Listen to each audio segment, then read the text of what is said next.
Caríssimos irmãos e irmãs, conosco aqui no Santuário da Vida, também você que nos acompanha neste momento pela Rede Vida, neste momento de oração, de ação de graças.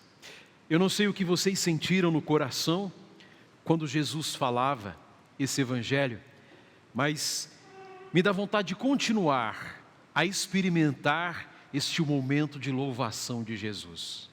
Ele parece que é tomado por uma alegria, tanto é que naquele momento São Lucas está dizendo, Jesus exultou no Espírito Santo. Então parece que Jesus foi tomado de uma alegria tal, que ele exulta no Espírito Santo e começa a falar essas coisas bonitas, eu te louvo, ó Pai, Senhor do céu e da terra. Pelo que Jesus está louvando? Porque escondestes estas coisas aos sábios e inteligentes e as revelastes aos pequeninos. O que será que o Pai escondeu dos sábios e inteligentes e mostrou para os pequeninos? É Ele mesmo, é o próprio Jesus. Caríssimos irmãos e irmãs, nós começamos este tempo de advento, e é o tempo em que nós fazemos o quê? Celebramos a espera na certeza de Jesus que vem. E Jesus estava diante dos olhos daquelas pessoas. Jesus era o quê? Era o cumprimento da promessa que Deus havia feito, até pelo profeta Isaías, que nós vimos na primeira leitura. Algumas pessoas viam esse cumprimento, outras pessoas não estavam nem aí. Ou seja, Jesus procura corações abertos para que queiram entender qual é a mensagem de Deus. Jesus procura pessoas que tenham um coração largo, que se considerem pequenas, porque gente arrogante não entende o que Deus fala. Porque no coração de pessoas arrogantes e orgulhosas, cabe uma única pessoa, ela mesma, não cabe mais ninguém. Se nós somos assim, fechamos o nosso coração e não cabe mais ninguém no nosso coração. Agora, se nós nos fazemos pequeninos, a grande característica do pequenino é a característica de que sabe que depende de alguém. E nós somos convidados a sermos esses pequeninos e a reconhecer que nossa vida todinha depende do Pai. Caríssimos irmãos e irmãs, Jesus exultou no Espírito Santo. Você também já exultou no Espírito Santo? Alguém aqui já exultou no Espírito Santo?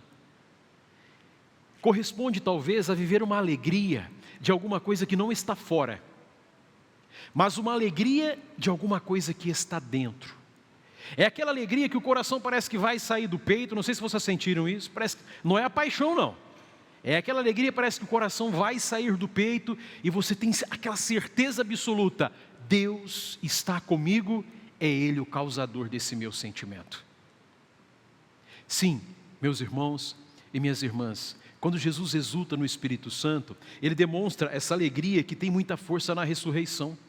São Paulo, se alguém quiser ler depois a carta de São Paulo aos Filipenses, o capítulo 4, São Paulo vai dizer assim, alegrai-vos sempre no Senhor. Eu repito, alegrai-vos no Senhor. São Paulo escreveu desse jeito, eu repito, alegrai-vos sempre no Senhor. Vocês sabem onde São Paulo estava quando escreveu essas palavras ou não? Não sei se vocês têm curiosidade, na cadeia. São Paulo estava preso. Como que São Paulo poderia escrever para alguém se alegrar estando na prisão? São Paulo entendeu que não era a sua circunstância que determinava quem ele era, o que ele acreditava e o que ele sentiria. Quem determina quem ele era, quem determinou e quem determina quem nós somos é o próprio Deus. Não são as nossas circunstâncias. O mundo de Paulo provavelmente estava caindo, desmoronando, mas ele tinha a certeza de onde colocou a sua confiança. E é daqui, irmãos e irmãs, que nós entendemos isso. Jesus exultou no Espírito Santo, estava totalmente mergulhado em Deus, sendo Deus. Se nós quisermos também uma vida mergulhada no Espírito Santo, seremos capazes disso. Uma outra pergunta que eu quero fazer para você, para quem está aqui com a gente, não é? Você já agradeceu a Deus por alguma coisa hoje? Já louvou a Deus por alguma coisa hoje? Quando Jesus está dizendo que Ele exulta e louva ao Pai, está nos ensinando a sermos também pessoas gratas, né? A hora que o despertador tocou lá em casa hoje, 6 horas, antes de abrir os olhos eu falei, Senhor, obrigado, eu consegui ouvir novamente o despertador. Tinha missa às 7 da manhã, mas obrigado mais uma vez, porque a noite passada o Senhor mandou uma chuva e a gente estava precisando, e agora que o Senhor abençoe o nosso dia. Irmãos e irmãs, pessoas mergulhadas em Deus são pessoas gratas. Sejamos assim. E essa gratidão ela vai fazendo o quê? Vai cada vez mais transbordando. E Jesus continua, olha, tem muita gente que desejou ver o que vocês estão vendo, mas não viram. Ouvir o que vocês estão ouvindo, mas não puderam ouvir. Jesus estava falando dele mesmo. Daqui a pouquinho a gente vai para a primeira leitura do profeta Isaías, mas já havia muita profecia a respeito do Salvador. Vocês têm noção de quanta gente esperava o cumprimento disso? Não dá nem para ter noção. O tanto de gente que esperava o cumprimento dessa promessa que Deus havia feito. E ali diante dos olhos dos discípulos e daquelas pessoas, Jesus estava, o cumprimento da promessa do Pai. Sabe de uma coisa, irmãos? Às vezes a gente vê só o que nós queremos ver. Esses nossos olhos mortais aqui não veem tudo aquilo que Deus quer que a gente veja. Para isso é preciso docilidade. A gente poderia, sabe, fazer uma especialização em detalhes. Mas, padre, quem que se especializa em detalhes? Reconhecer as coisas pequenas que Deus faz por nós todos os dias. Eu acho muito bonito, né? De vez em quando, ainda ontem umas pessoas estavam comentando comigo, dizendo assim, padre, olha, eu fiz um bem àquela pessoa lá, ela nem sabe que foi eu quem fiz. Ela não me agradeceu não, mas ela nem sabe que foi eu quem fiz aquele bem. Você já fez isso? E alguém não ficou sabendo o que você fez? Gente, são essas coisas pequenas. Do mesmo modo como a gente faz às vezes algumas coisas pequenas para as pessoas, sem que elas saibam, também tem gente que faz as coisas pequenas para nós também. O que isso nos leva a ter no coração? A ver o mundo com os olhos de Deus, com os olhos de Jesus. Tem um dozinho aí, meninos? Deixa eu ver se eu lembro. Eu estava escrevendo uma música. Preciso ver o outro. Acho que é preciso olhar o outro com os olhos de Jesus. Num olhar bondoso amigo, levar paz, encher de luz. Na alegria da ternura, ser o abraço, o amor de Deus. Dar ao outro com carinho, o amor que ninguém deu. E agora eu tenho que terminar de escrever essa música. Mas enfim, a gente tem que pedir de fato ao Espírito Santo que nos faça enxergar o outro e as coisas com o olhar de Deus. Tem muita gente que de repente precisaria só de um agradecimento para ser melhor ainda. Saibamos dizer sempre obrigado. Isso também é exultar no Espírito Santo. E como é que a gente relaciona essa palavra com o advento?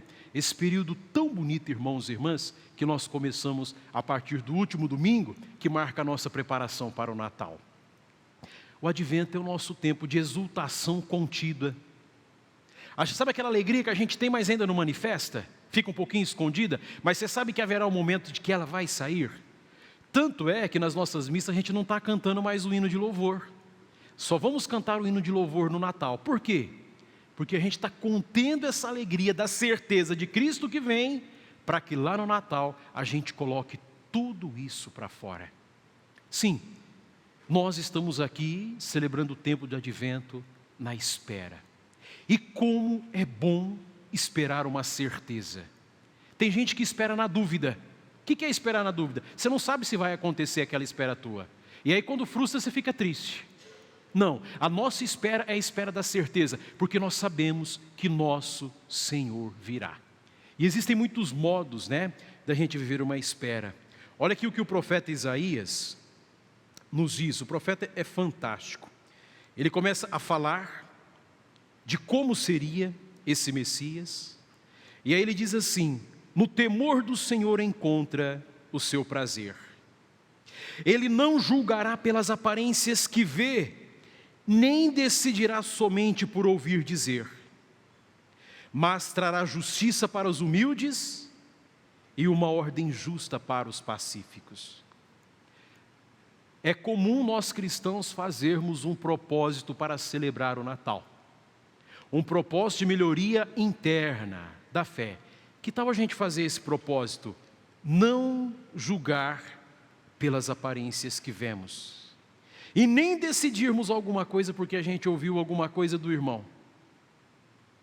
O que vocês acham? É um belo propósito, né?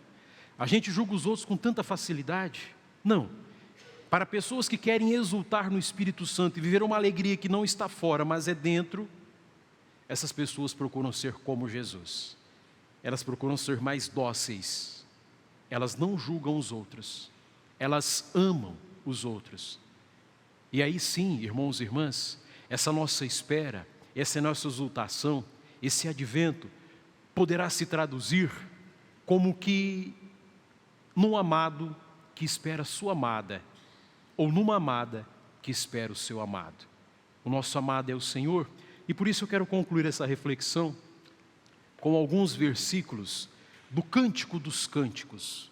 O Cântico dos Cânticos é um livro maravilhoso, você lê numa sentadinha, né?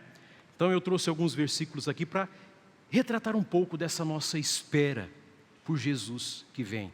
Você que está nos acompanhando, se quiser, né? Eu coloquei lá no meu Instagram, Padre Emerson Silva, é só acessar, está nos stories lá, depois você vai pegar e não vai ficar sem, né? Mas olha só o que nos diz o Cântico dos Cânticos sobre nós que estamos esperando o Natal, a vinda de nosso Senhor.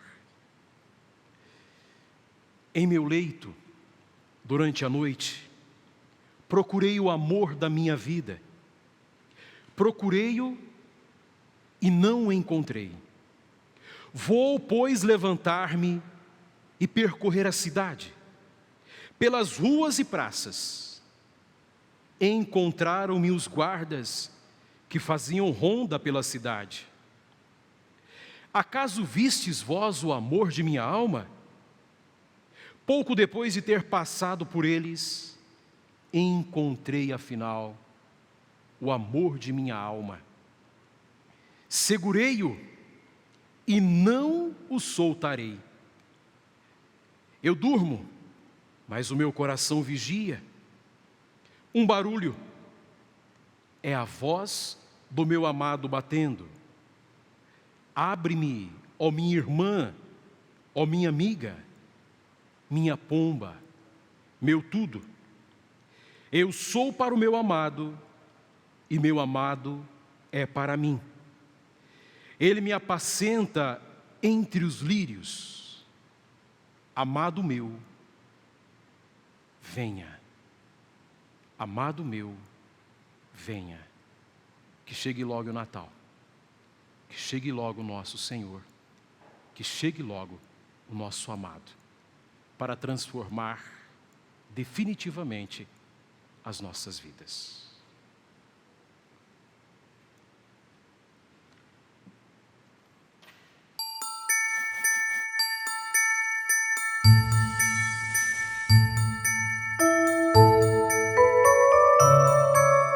Sabe o que eu desejo para você nesse novo ano? Maior intimidade com o nosso amor, nosso Senhor.